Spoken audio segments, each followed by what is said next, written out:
अस्सलामुअलैकुम। आज हम जिस पर बात कर रहे हैं उस चीज़ का जिक्र शायद ही ऐसी कोई जगह हो जहाँ नहीं हो रहा हो। तकरीबन दुनिया के हर कोने में इसका जिक्र हो रहा है, क्योंकि ये बहुत ही हॉट और बर्निंग इशू है जिसका हर तरफ शोर है और लोग बहुत पैनिक फील कर रहे हैं, which is the only novel corona virus 2019। सबसे पहले ये जानने की कोशिश करते हैं कि कोरोना वायरस क्या है। कोरोना वायरस एक्चुअली बहुत पहले से इस दुनिया में मौजूद है और इसकी डिफरेंट वैराइटीज़ जो हैं वो इन्फेक्ट भी करती रही हैं। जैसे आपको याद होगा कि सार्स यानी कि सेवियर एक्यूट रेस्पिरेटरी सिंड्रोम एक दफ़ा बहुत सीरियस डिजीज़ में आया था। That's also a corona virus जिसने 8,000 लोगों की जान ली। फिर 2002 में मिडल ईस्ट रेस्पिरेटरी सिंड्रोम यानी कि मर्स कोरोना वायरस, ये भी हमारे पास कुछ साल पहले आया था, जिसने बहुत ज़्यादा इन्फेक्शन कॉज की थी और बहुत ज़्यादा डेथ्स भी इसके साथ रिपोर्टेड थी। ये वायरस की एक ऐसी किस्म है जो कि रेस्पिरेटरी ट्रैक्ट इन्फेक्शन करती है, यानी कि सांस और गले की खराबी, खांसी, बुखार, इन अलामात के साथ पेशेंट ज़ाहिर होते हैं। पहली दफ़ा जब ये केसेस वुहान सिटी में रिपोर्ट किए गए तो उन्होंने ये ट्रेस किया तो पता ये लगा कि सी फूड की एक मार्केट थी जहाँ पर फिश और डिफरेंट एनिमल इजीली अवेलेबल थे। मैं आपको बताता चलूँ कि वहाँ वाइल्ड एनिमल भी इजीली अवेलेबल हैं। तो जब ये ट्रेस किया गया कि जितने भी पेशेंट इन्फेक्ट हुए हैं उनका वहाँ से कांटेक्ट रहा है, या तो उन्होंने वहाँ से लिया हुआ मीट कंज्यूम किया है या वहाँ गए हैं। फिर जब ये हॉस्पिटल्स में रिपोर्ट होते गए तो फिर इनके जो अपने कॉन्टैक्ट्स थे, यानी कि घर वाले या फिर दोस्तों अहबाब वगैरह या फिर वो जिनके साथ काम करते थे, उन लोगों में भी ये सिम्टम्स पाए गए।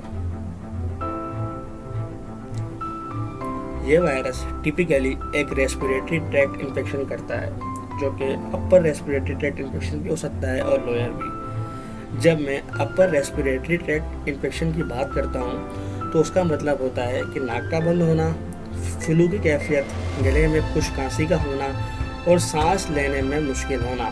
उसके बाद जब ये शदीद फॉर्म अख्तियार कर लेता है तो सेवियर डिजीज़ का बायस भी बन सकता है, जैसे कि निमोनिया कॉज करता है, जिस पर आपके फेफड़े मुतासर होते हैं और सांस लेने का जो निज़ाम है वो ख़राब हो जाता है, जिससे मरीज़ सीरियस हालत में हॉस्पिटल रिपोर्ट होते हैं।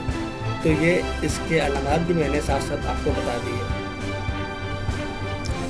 अब इम्पोर्टेंट ये है कि किन लोगों में आपको सस्पेक्ट करना चाहिए कि ये कोविड-19 के पेशेंट हैं या नहीं है। देखिए, ऑल दो ये शुरू हुई चाइना की सिटी वुहान से, जैसे कि मैंने आपको पहले बताया। अब आपको पता है ये लिविंग इन दी वर्ल्ड, जो कि अब ग्लोबल विलेज बन गया है। ये इतना ज़्यादा ट्रैवल है, इतने ज़्यादा कनेक्शन है between countries, via roads, via airport, via borders, कि इस चीज़ को रोकना फ़िलहाल मुश्किल है। ये बाआसानी किसी भी सूरत में एक मुल्क से दूसरे मुल्क बहुत तेज़ी से फैल रहा है। China is such a big country. वहाँ पे लोग आते हैं बहुत ज़्यादा पेजेस के लिए, ट्रैवल के लिए, स्टडी के लिए, और चाइना के अपने लोग दुनिया के कई कंट्रीज़ में ट्रैवल करते हैं। सो यही वजह है कि ये वायरस चाइना की हद तक नहीं रहा है, बल्कि अब ये बहुत तेज़ी से दूसरी कंट्रीज़ पे फैल चुका है, like America, Pakistan, Thailand, India और बहुत सारी कंट्रीज़ आप सबको पता है। तो अनफॉर्चुनेटली हम इसको कंटेन नहीं कर सकते, क्योंकि हम ह्यूमन मूवमेंट को कंटेन नहीं कर सकते।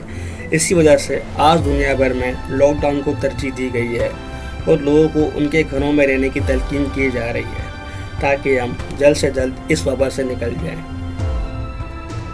क्योंकि ये एक नोवेल कोरोना वायरस है, जिसका मतलब है कि ये एक न्यू वायरस है, तो इसकी कोई रेडीमेड वैक्सीन हमारे पास नहीं है। लेकिन कुछ साइन और सिम्टम ऐसे हैं जिस पर आपको इन एनी केस हॉस्पिटल में रिपोर्ट करना चाहिए। सो अगर मरीज़ को खुश खांसी, ज़ुकाम के साथ शदीद सांस में मुश्किल है और बुखार भी तेज़ है तो फ़ौरन हॉस्पिटल में रिपोर्ट करें। मैं ये बिल्कुल नहीं कह रहा कि ये कोरोना वायरस होगा, लेकिन इन अलामात के बाद इसके चांसेस बढ़ जाते हैं।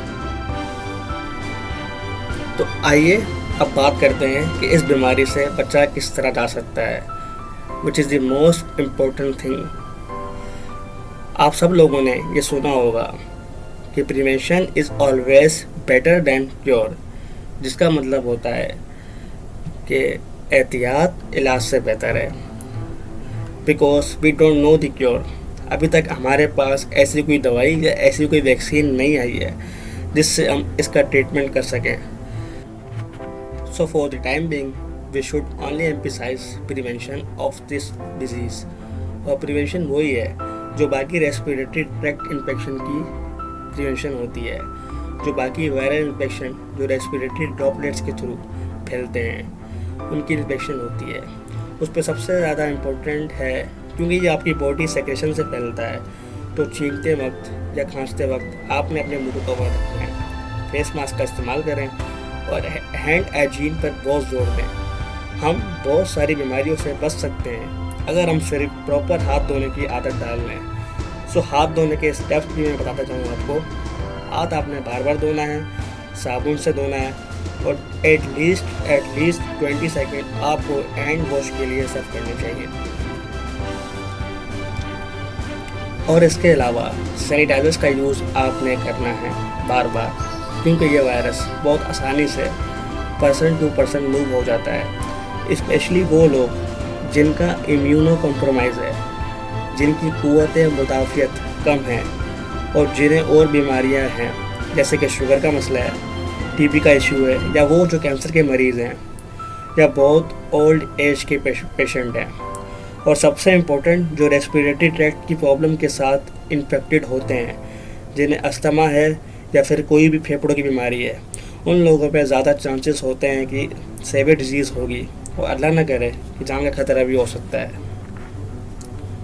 सो बडीज़ लास्ट थिंग, और एक बात जो मैं इम्पोर्टेंट कहना चाहूँगा आप सब लोगों से कि पैनिक मत कीजिए, प्लीज़ पैनिक मत कीजिए, लेकिन एहतियात ज़रूर करें।